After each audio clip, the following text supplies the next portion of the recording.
ఒక్కసారి కొమ్మూరి గోల్డ్ కి కాల్ చేయండి. తాకట్లో ఉన్న మీ బంగారాన్ని విడిపించి మార్కెట్ ప్రైస్ కి వాళ్ళు కొనుక్కుని మిగతా డబ్బులు మీకు ఇచ్చేస్తారు. హాయ్ హలో నమస్తే వెల్కమ్ టు మనం టీవీ. నేను మీ చార్మి. సో ఈ మధ్య కాలంలో చోరీలు ఎక్కువగా జరుగుతున్నాయి. అండ్ ఈరోజు కోటి దగ్గర ఒక ఘోరం జరిగిందని చెప్పాలి. చోరీకి సంబంధించి చోరీ చేయాల్సి వచ్చి ఉంటే ఖచ్చితంగా నెక్స్ట్ ఆ వ్యక్తిని చంపడానికి కూడా వెనకాడట్లేదు వ్యక్తులు. మరి కోటి ఎస్బీఐ బ్యాంక్ ఏటీఎం దగ్గర అయితే ఒక దారుణంగా చోరీ చేసిన తర్వాత ఆ వ్యక్తిని కాల్పులకు కూడా పాల్పడ్డారు. సో కంప్లీట్ స్టోర్లోకి వెళ్దాం. మార్నింగ్ అది టైం ఉదయం 6 గంటల నుంచి 7 గంటల సమయంలో ఆయన బ్యాంక్ దగ్గరికి వెళ్ళాడు. ఇక ఏటీఎం దగ్గరికి వెళ్ళిన వెంటనే డబ్బులు డిపాజిట్ చేయడానికి, అదేవిధంగా విత్డ్రావల్కి సంబంధించి కూడా తీసుకోవడం జరిగింది. సరే, డిపాజిట్ చేయడానికి వెళ్ళిన ఆయన 6 లక్షల పాటు ఆయన దగ్గర ఉండుంటాయి అనే ఒక డౌట్ అయితే ఉందన్నమాట. అయితే అక్కడే ఇద్దరు వ్యక్తులు ఆయనని చాలా క్షుణ్ణంగా పరిశీలిస్తున్నారు. ఈయన దగ్గర పక్కా పైసలు ఉంటాయి అని చెప్పేసి ఆ వ్యక్తి ఎవరైతే ఉన్నారో ఆయన డిపాజిట్ చేసిన సమయంలోనే అక్కడికి వచ్చి కత్తితోనో కట్టెతోనో భయపెట్టలేదు. డైరెక్ట్గా గన్ని గురిపెట్టి నువ్వు ఇస్తావా చస్తావా అని అంటే 6 లక్షలు 5 లక్షలు ఆయన దగ్గర ఉన్నాయి. ఎలా ఇస్తారు? ఆబ్వియస్లీ కష్టజీతం సంపాదించిన వ్యక్తి అలాంటి నేను ఇవ్వను అనగా ఆయన చేతిలో నుంచి లాక్కొని ఆయన కాలికి గన్తో షూట్ చేసేసి 2 బుల్లెట్స్ అక్కడే షూట్ చేసి అక్కడి నుంచి పరారైపోయారు.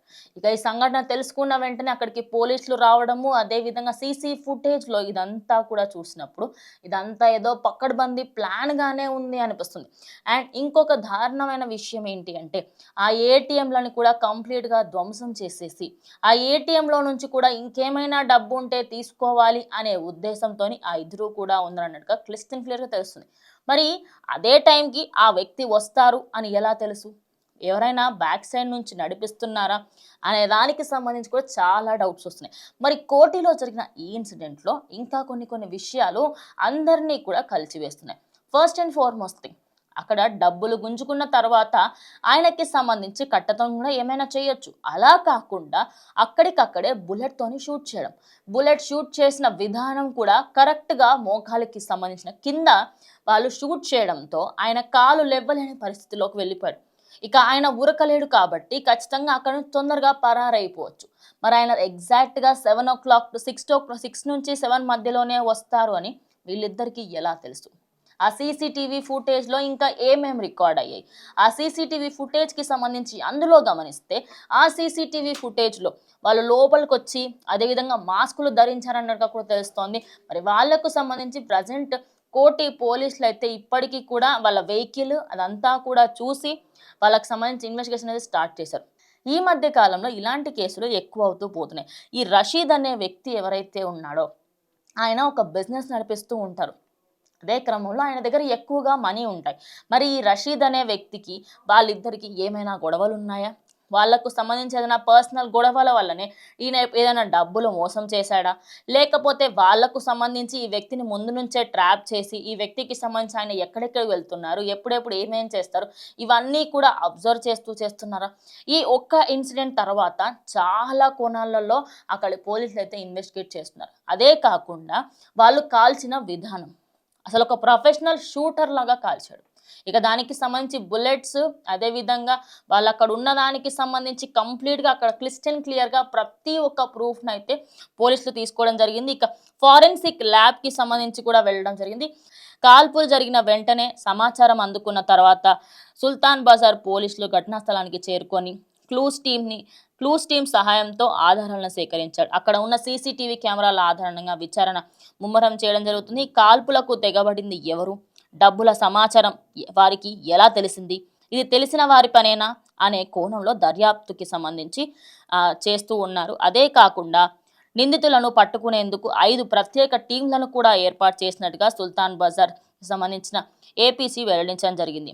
రషీద్ను బెదిరించి డబ్బులు తీసుకువెళ్లే ప్రయత్నం చేశారని, అందుకోసమే ఇదంతా కూడా జరుగుతుందని కూడా అక్కడ పోలీసులు అయితే తెలుసుకోవడం జరిగింది.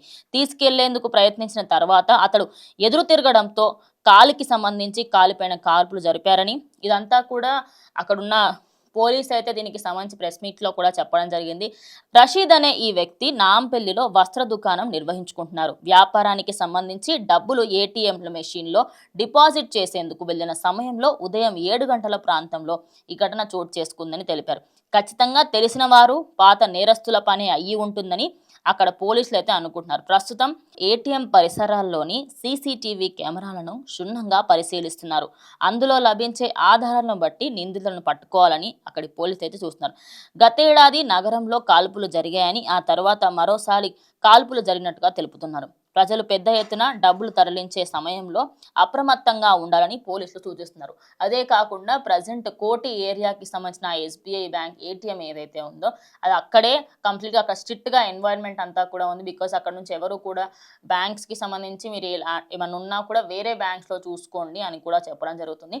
అంటే ఇందులో ఎన్నో డిఫరెంట్ కోణాలు ఉండడంతో ప్రజెంట్ అందరూ కూడా ఈ కేసుకి సంబంధించి ఆలోచిస్తున్నారు. అప్రాక్సిమేట్లీ ఒక 5 టీమ్స్ని కూడా పెట్టడం జరిగింది. ఎందుకంటే పోయిన అమౌంట్ ఏదైతే ఉందో అది చిన్న అమౌంట్ కాదు. చిన్న అమౌంట్ కాకపోవడంతో ప్రజెంట్ దానికి సంబంధించి అందరూ కూడా దీని గురించే మాట్లాడుకుంటున్నారు.